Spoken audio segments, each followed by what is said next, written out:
Welcome back to my channel, Famous and Fabulous. Prince Andrew. He was born into a life where he never had to face consequences. He got a special title and a public image that turned his mistakes into small things people forgot about, and his bad behavior into something people expected. For decades, this worked. The military uniforms, the parades, and all the special access did more than just make him look good. They gave him permission to do what he wanted. Then one small problem appeared. That small problem got bigger, and it destroyed everything. The first thing most people remember is the TV interview. Not what he said in it, not the carefully practiced denials, but how he acted. He sat in front of millions of people and tried to explain why he was seen with terrible people. He gave weird excuses. The Pizza Express story, saying he couldn't sweat. The strange claims about not remembering things. The interview didn't cause the damage by itself. It showed a man who never learned how to take responsibility. It gave people ammunition, and they used it.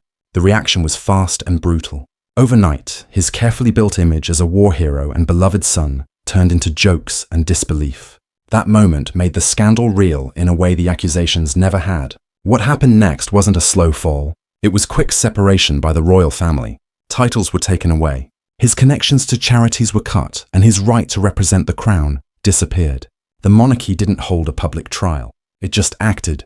The privileges that once defined who he was got taken away not in big announcements, but through quiet paperwork. He could no longer sign his name with the same importance. He couldn't walk into a room and expect people to salute him because the position that gave him that respect had been quietly taken back.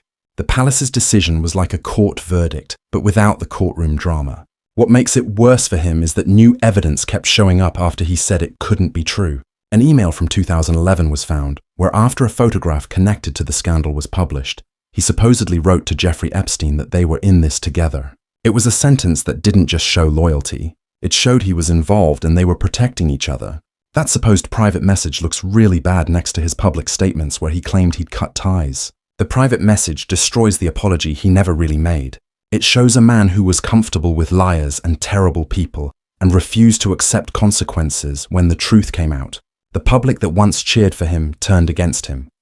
Polls now show a country that wants the last bits of his status removed. Most people across all age groups answered with a simple moral decision. They don't want him to represent them.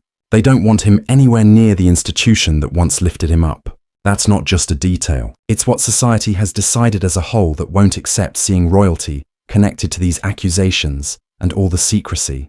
The numbers are harsh. They reduce centuries of politeness to a single civic no.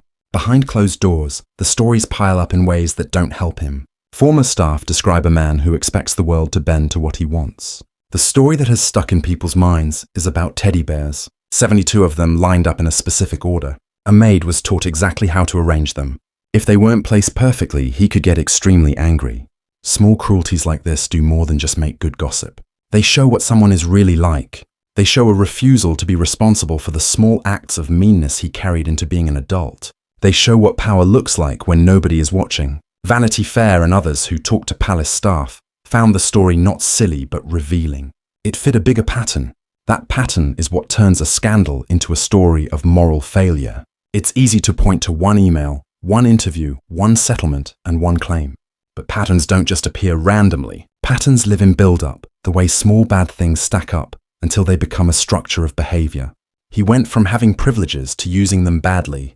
He built relationships with shady money and secrets. He refused to understand the simple human cost to the people pulled into his world. Each new revelation didn't restart the story. It added more weight, and then there were his attempts to get his status back. These weren't humble apologies. They read as demands. Demands to be allowed back into events and ceremonies he believed were his by birthright. Authors who have studied the family and his place in it now say the answer is no. One biographer said it clearly. The royal system will not bring him back. His private life, the small habits, the constant patterns of entitlement have reduced him to someone the institution must hide rather than show off. His world has shrunk to a house and a garden. He plays golf and watches TV while a country debates taking away his titles. It's a life whose center was removed and can't be recovered. This is where part one must leave the audience. Not with a cliffhanger that makes him seem nicer, but with the image of a man whose protection is gone and whose instinct is to lash out. The palace has decided he can't represent the monarchy. The public has turned away. Private messages keep appearing to show a gap between what he says and what he does. He has the look of someone who has been told the one thing he couldn't accept. He has the look of someone who believes he can still negotiate with a world that no longer listens. So we end on the question that keeps people watching and keeps the story going. When a life is built on privilege and permission, and then permission is taken away, what's left of the man who thought he was untouchable? The answer will be harder than the accusation. It will be the slow destruction of his reputation, the steady march of evidence, and the quiet decisions inside the palace that will decide whether any chance of redemption is left to, claimed up behind palace walls. Before we get to the point where we understand whether he thinks of himself as untouchable or not, we need to understand better how arrogant he is. If you think that childish acts of meanness behind closed doors never matter, then you're wrong. Because behind the public scandals, behind the headlines, is a pattern, a personality revealed, a man who believed everything around him existed for his convenience. He treats them basically like employees to be bossed around. That's how one royal biographer described him in The Rise and Fall of the House of York. Staff members say he called his protection officer just to go get his golf balls, like he's some spoiled kid who wants his toys back. He'd drop a tissue on the floor and expect someone 4 floors down to get it. Someone else opened the curtains. Someone did everything. What's dignity when you have entitlement? He didn't just demand perfection. He demanded ridiculous things. One man was fired because he had a mole on his face. Another fired over a fake silk tie. Staff members who broke invisible rules found themselves humiliated not for big crimes, for annoyances, tiny imperfections, as if he believed the world was his background set for perfection. There are reports that he would call someone a bad word, an imbecile, over something as ridiculous as not referring properly to the Queen Mother. An insult was thrown like a cheap joke. Not behind the scenes. This was real, harsh, and public enough to become part of the written record. These are not weird quirks. They are repeated, consistent, everywhere, cruel, bossy, explosive in temper, staff living in fear that a sneeze, a mispronounced title, a wrong tie, or a mole could cost them a job or a day of peace.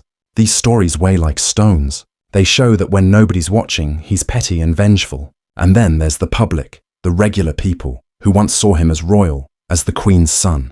They don't see royal. They see arrogance.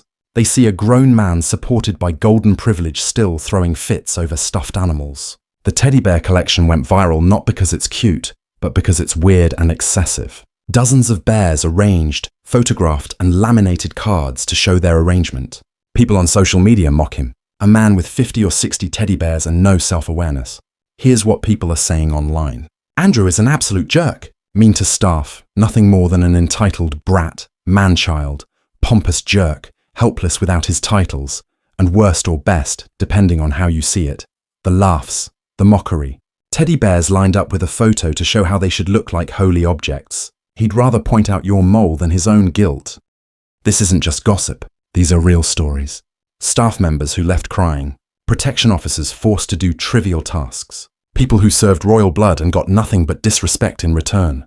And what does he do? He doesn't think about his actions. He doesn't apologize. He licks his wounds silently, rages in private, expects things to go back to normal. Even as his world closes around him, he holds on to privilege as though it's his armor, not his prison. Because power is a drug.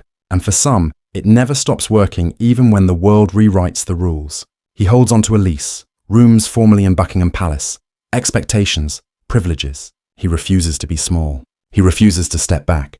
He insists the palace still gives in to him even though the palace, the king and the public have locked him out. Then there are money problems. His allowance is almost cut and his security withdrawn. The king pushed to force him to move to a smaller place. These aren't just about saving money.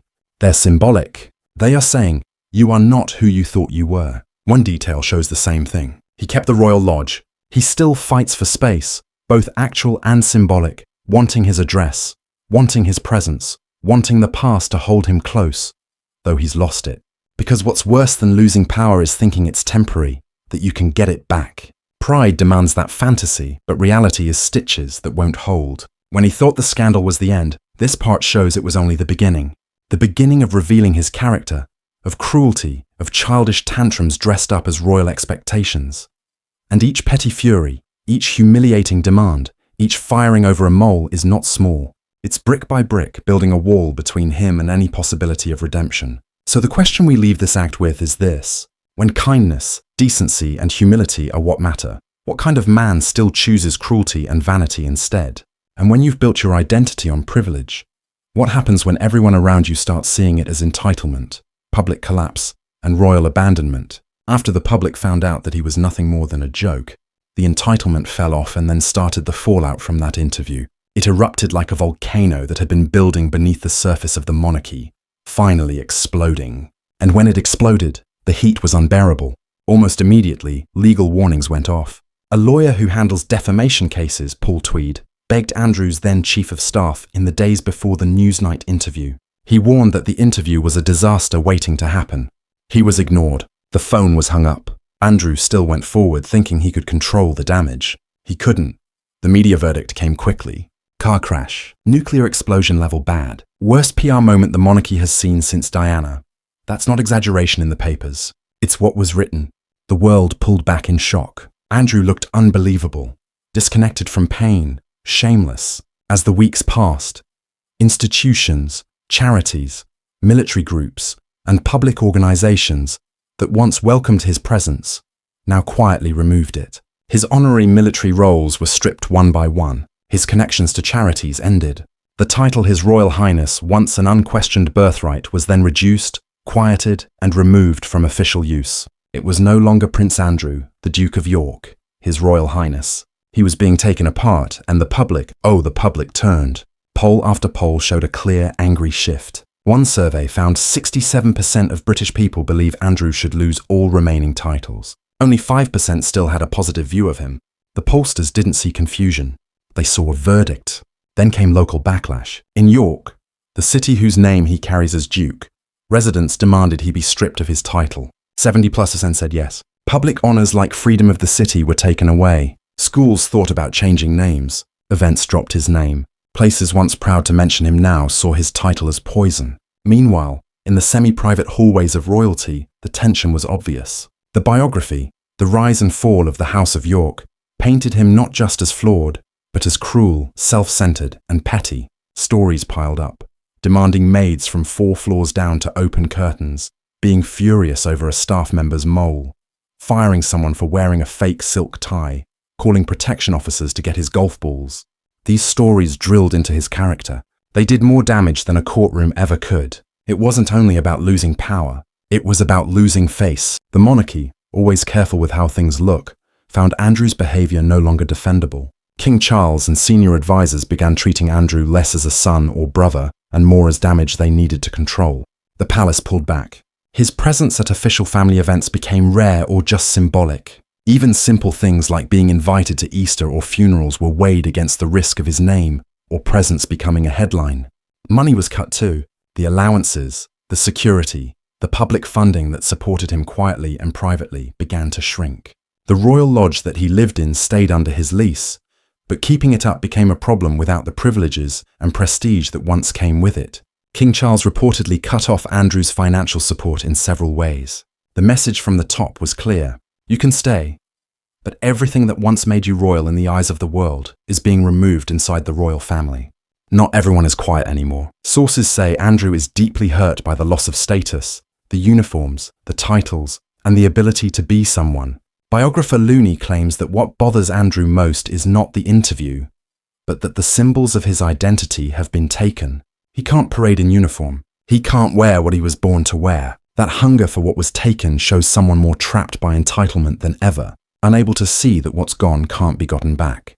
And while some thought his comeback might be possible, others inside and outside the palace now say there's no way back. Important voices argue that even stripping his remaining titles may be only symbolic but necessary. The risk of leaving him partially royal is too great. It reminds people of scandal, betrayal, broken promises. The institution fears that keeping him in any visible role will forever stain the brand. Erased from the monarchy, now is the time to tell you about the one who announced his end. It all started by the time the palace released its final statement. It was already over. The monarchy doesn't shout its executions. It whispers them. Prince Andrew will no longer do any public duties and will defend this case as a private citizen. It was short, clinical, and final. The words weren't just an update. They were a burial. He was still alive, but his royal life was dead. Inside Royal Lodge, the huge Windsor estate he held onto, the silence became unbearable. The staff had been cut, the visitors had stopped, and the phone, once buzzing with event planners and royal assistants, barely rang. When it did, it wasn't with invitations, it was with reminders. The royal money was closing. King Charles had made it clear that any remaining financial dependency would be temporary. The monarchy could not keep funding the man the public hated. For the first time, he began to feel what it meant to be untitled in spirit, if not in name. His guards were reduced, his travel limited. Even his daughters' weddings became political puzzles. Could he attend? Could he walk them down the aisle without overshadowing them with shame? The answers came back quietly, painfully, and almost always no. Every attempt at redemption only made the stain deeper. In early 2022, when he was seen walking with the Queen to Prince Philip's memorial, the public backlash was instant. Newspapers ran headlines like, "He's back and Britain isn't having it." Crowds outside St. George's Chapel whispered in disgust, questioning why a man who had been banished was walking beside the monarch herself. It was a moment meant to show family unity. Instead, it reminded everyone of what the monarchy wanted to forget. Behind palace walls, senior aides were furious. That moment, that single appearance, undid months of damage control. Even assistants, sympathetic to the Queen's motherly instinct, knew the look was disastrous. The Queen had stood by him publicly for the last time. Then quietly, she died, and with her death, whatever shield remained fell apart.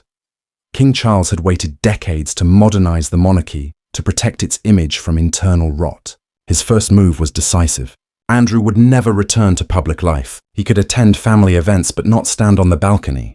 He could live on royal land but not represent the crown. He could call himself Duke but not be one in the eyes of the nation. When the coronation came, his exclusion was total. There was no uniform, no salute, no look toward the throne. He arrived like a leftover from a forgotten chapter, escorted by security rather than ceremony. Cameras caught him looking uneasy, his medals stripped from display, the crowd's reaction cold. There was no booing, just silence, the kind that cuts deeper than noise. It wasn't just the public that froze him out. Charities once eager for royal endorsement refused his involvement. Universities cut him from honorary boards. The Commonwealth societies that had carried his name rebranded to erase the connection.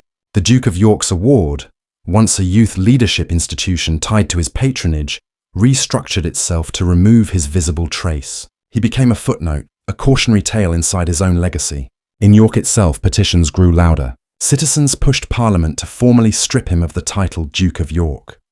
Even local politicians spoke publicly, saying the title way